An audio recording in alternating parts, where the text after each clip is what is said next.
Hello student, welcome to growth academy Guruji. आज हम लोग CSIR नेट जून 2026 का यहाँ पर प्रिपरेशन कर रहे हैं, जो कि हम लोग प्रीवियस ईयर के क्वेश्चन को सॉल्व कर रहे हैं। ठीक ना।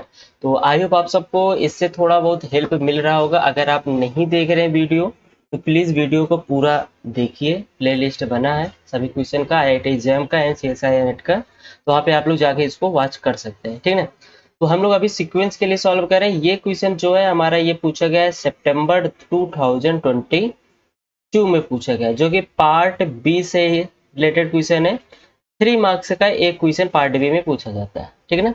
अगर क्वेश्चन की बात किया जाए, क्वेश्चन देखा जा कह रहा है कि let x y defined by, यहाँ पर एक एक्स सेट है एंड एक वाई सेट है। दो सेट यहाँ पर आपके पास डिफाइंड। एक्स सेट कैसे डिफाइंड है? एक्स सेट में कह रहा है कि आपके पास ऐसे एक्शन है कि उसका लिमिट सुपीरियर ऑफ एक्शन क्या है, इक्वल टू आपके पास 1 है। ऐसे एक्शन है आपके पास, सीक्वेंस एक्शन है जो कि जिसका लिमिट सुपीरियर आपके क्या है, एक्शन का 1 है, और एक्शन आ रहा है सेट ऑफ 0 1 से। जो अब एक्शन हमारे पास जिस सेट में से बिलोंग कर रहा है उसमें टोटल कितने एलिमेंट्स है? 2 एलिमेंट्स है, 0 और 1।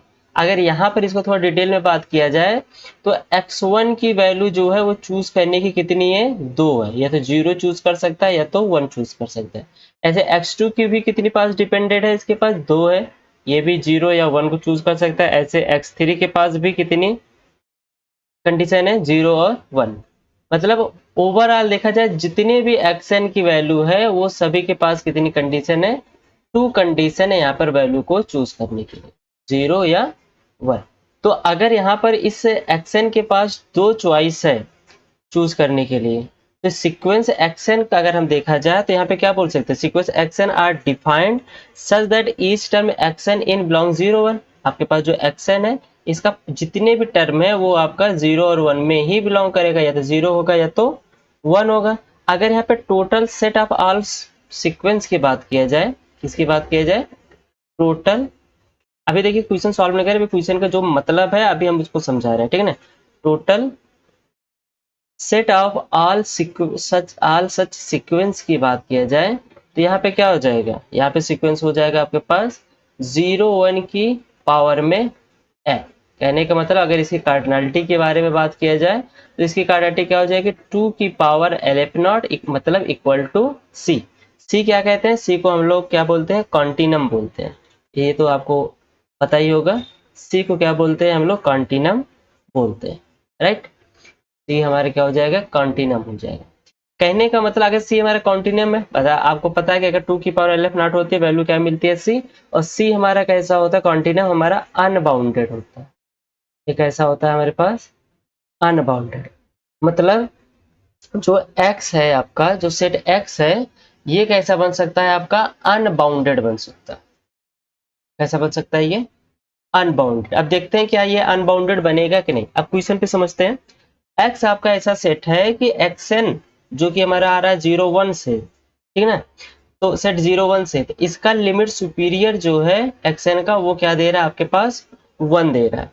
इसका मतलब ये है कि अगर आपके पास कोई लिमिट सुपीरियर ऑफ एक्सन है जो कि आपके पास 1 दे रहा है, तो इसका मतलब ये है कि जो एक्शन में जो 1 है ये कितने टाइम्स आपके पास रिपीट हुआ होगा? ये इनफाइनाइटली मैनी टाइम्स होगा। देखिए अगर यहाँ पर एक सेंटेंस लिखते हैं, ए सीक्वेंस इन 0 1 की पावर क्या करेंगे हम लोग? n करेंगे। Has a limit, has a limit सू, ठीक है ना, ऑफ 1। आपके पास एक एक्शन के जितने भी टर्म है वो सब हमारे 0 1 से ही आ रहे हैं, और इसके पास एक लिमिट सुपीरियर है जो कि क्या है आपके पास? 1 है। 1 है, ये कंडीशन कैसे हो सकती है कि आपके पास एक ये दिया गया ना, ये अनबाउंडेड, अनबाउंडेड ये बना रहा है, इसके पास लिमिट सुपीरियर क्या है? इसके पास 1 है। इसका 1 कब आएगा? इफ एंड ओनली इफ की कंडीशन है। क्या कंडीशन है? कि if only if it contains infinitely many times 1 is contains infinitely many ones। अगर ये इनफाइनाइटली मैनी वंस बार आ रहा है, मतलब 1 क्या हो रहा है आपके पास? इनफाइनाइट बार कंटेन हो रहा है। जैसे यहाँ पे बना रहे 1 1 1 1 1, कितने टाइम्स? इनफाइनाइट टाइम्स, ठीक ना। रेस्ट आप देखिए, अब आप ये सोच रहे हैं कि सर इसमें तो 2 एलिमेंट है, एक्शन आपके पास 0 और 1 आ रहा है, जो 0 1 से चूज किया जा रहा है ना। एक्शन आपका कहाँ चूज किया जा रहा है, 0 1 से। तो इसका इनफाइनाइटली मैनी बार्स आपका अगर 1 है तो 0 कितनी बार आएगा, 0 सिर्फ आएगा फाइनाइटली मैनी बार। कितनी बार आएगा 0 आपके पास, only finitely many times, finitely many times, right. 0 और 1 आपको क्या आ गया है, फाइनाइटली मैनी टाइम्स। अब यहाँ पर आपका लिमिट सुपीरियर एक्शन है, आपका 1 दे रहा है, और 1 इसका मतलब हमारे पास कितने बार कंटेन करेगा, इनफाइनिटी मैनी टाइम्स कंटेन करेगा। तो इसका मतलब ये हुआ टोटल आपका अनकाउंटेबल हो रहा है। काउंटेबल में से अगर फाइनाइटी मैनी टाइम्स 0 निकाल देंगे तब भी हमारे पास क्या बचेगा, अनकाउंटेबल टाइम्स बार 1 बचेगा। तो इसका मतलब यक्स आपका कैसा हो जाएगा, अनकाउंटेबल हो जाएगा, ठीक है ना। तो अगर अगर थोड़ा सा अगर हम इसको थोड़ा सा सही से लिखने का अगर प्रयास करें तो 1 हमारा कितनी टाइम्स, इनफाइनिटी मैनी टाइम्स हो रहा है, जिसमें से हम लोग क्या कर रहे हैं, फाइनाइटली मैनी टाइम्स बार इसको बाहर कर दे रहे 1 को। तो मान लेते हैं कि 1 दिया है, LF नॉट टाइम है, तो C में से अगर LF नॉट को माइनस करते हैं तो आई होप आप सबको क्लियर होगा, यहाँ पे क्या मिलता है, C ही मिलता है। मतलब अनकाउंटेबल नंबर एलिमेंट में से अगर काउंटेबल नंबर एलिमेंट्स अगर हम लोग माइनस कर दें तब भी हमारे पास क्या बनता है, बचता है अनकाउंटेबल बचता है। तो इसका मतलब क्या हो जाएगा, hence x is uncountable, x आपका क्या हो जाएगा, अनकाउंटेबल हो जाएगा, राइट। यक्स आपका क्या हो जाएगा, अनकाउंटेबल हो जाएगा, ठीक ना। तो अगर यहाँ पर ऑप्शन पे चला जाए तो ऑप्शन फर्स्ट क्या ट्रू हो सकता है, नहीं, यहाँ पे यक्स को काउंटेबल बोला, जो कि एक्स हमारा क्या आ रहा है, अनकाउंटेबल। सेकंड ऑप्शन का यक्स इज काउंटेबल, इसलिए ये भी हमारे पास डिस्कार्ड हो गया। अब बचा सी एंड डी।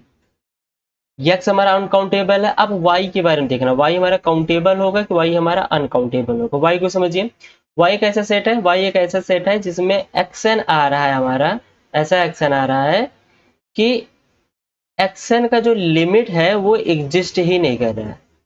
एक्शन का जो लिमिट है ये एग्जिस्ट डज नॉट एग्जिस्ट हो रहा है। और इसमें भी यही बोल रहा है कि वेयर एक्शन जो है वो आपका कहाँ से आ रहा है, 0 1 से आ रहा है, राइट। एक्शन भी कहाँ से आ रहा है आपका, 0 1 से आ रहा है। अब एक चीज समझिए, एक्शन ऐसा ले रहे हैं आप लोग 0 1 से जिसकी लिमिट ही एग्जिस्ट नहीं कर रही है। लिमिट क्या हो रही है, एग्जिस्ट नहीं कर रही है। अगर कहा जाए किसी सीक्वेंस का लिमिट एग्जिस्ट नहीं कर रहा है तो इसका मतलब क्या होगा, या तो सीक्वेंस हमारा जो होगा वो ऑसिलेट होगा या तो डाइवर्जेंट होगा, राइट। अगर हमारा कोई सीक्वेंस की लिमिट एग्जिस्ट नहीं कर रही है तो इसका मतलब यहाँ पे दो ही कंडीशन हो सकती है। तो जो सीक्वेंस है एक्शन इज ऑसिलेट होगा या डाइवर्जेंट होगा। अब एक चीज ये सोचिए, आप सीक्वेंस के बारे में दो ही चीज जानते हैं, या तो सीक्वेंस कन्वर्ज करेगा या तो डाइवर्ज करेगा। तो यहाँ पे ऑसिलेट चीज कहाँ से आ गया, देखिए ऑसिलेट जो होता है वो भी एक तरह से डाइवर्जेंट में ही बिलोंग करता है, ठीक ना। ऑसिलेट क्या होता है, एक तरह से डाइवर्जेंट में ही जाता है, ठीक ना। तो ओवरऑल बोला जाए, देखा जाए तो यहाँ से क्या बोलेंगे कि लिमिट जो एक्शन है ये अगर एग्जिस्ट नहीं हो रहा है तो इसका मतलब ये डाइवर्जेंट है ना। एक्शन क्या हो रहा है आपका, डाइवर्जेंट है। अब कोई सीक्वेंस डाइवर्ज कर रही है तो आप क्या कहेंगे, सीक्वेंस अगर कोई डाइवर्ज कर रही है तो कोई सीक्वेंस अगर कन्वर्ज कर रहा है तो इसका मतलब वो बाउंडेड होगा, तभी तो कहीं जाके कन्वर्ज कर रहा है। सीक्वेंस अगर बाउंडेड है तभी कन्वर्ज करेगा। सीक्वेंस डाइवर्ज कर रहा है तो इसका मतलब सीक्वेंस आपका कैसा होगा, अनबाउंडेड होगा। सीक्वेंस आपका कैसा होगा, अनबाउंडेड होगा। सीक्वेंस आपका हो जाएगा यहाँ पर अनबाउंडेड, ठीक है ना। तो यहाँ पर भी आपके पास क्या आ जाएगा, जो एक्स वाई सेट बन रहा है जिसमें कह रहा है कि limit x n does not exist, whereas x n आपका कहाँ आ रहा है 0 1 में, तो इसलिए वाई भी आपका कैसा होगा, अनबाउंडेड ही हो, राइट। आई होप कोई दिक्कत नहीं होगी सीक्वेंस के बारे में। और एक चीज ऐसे भी समझिए कि एक्शन आपका कहाँ से आ रहा है, 0 1 से आ रहा है, जो कि आपका कैसा है, ये अनबाउंडेड है, ठीक है ना। और यक्स भी आपका क्या था, अनबाउंडेड था। तो यक्स का सबसेट यहाँ पे क्या बन रहा है, वाई, ठीक है ना। तो वाई भी हमारा क्या है, अनबाउंडेड है, ठीक है ना। अगर आप सेकेंड स्टेटमेंट को पहले सॉल्व करना चाहते हैं, x को नहीं पहले y को सॉल्व करना चाहते हैं, तब की बात कर रहे हैं। y आपका कैसा है, अनबाउंडेड, और x का सबसेट कौन है, y। अगर सबसेट ही अनबाउंडेड है तो सेट भी हमारा कैसा होगा, अनबाउंडेड ही होगा। इसलिए दोनों x एंड y भी दोनों आपके कैसे होंगे, unbounded. x and y are unbounded. Option D correct हो जाएगा, थर्ड आपके पास डिस्कार्ड हो जाएगा। Option fourth is correct, right. तो आई होप आप सबको ये क्वेश्चन भी समझ में आया होगा। प्लीज अगर आया है तो कमेंट करके जरूर बताइए या लाइक कर दीजिएगा, हम समझ जाएंगे कि आपको ये चीज समझ में आ गया, ठीक है ना। Okay, thank you so much.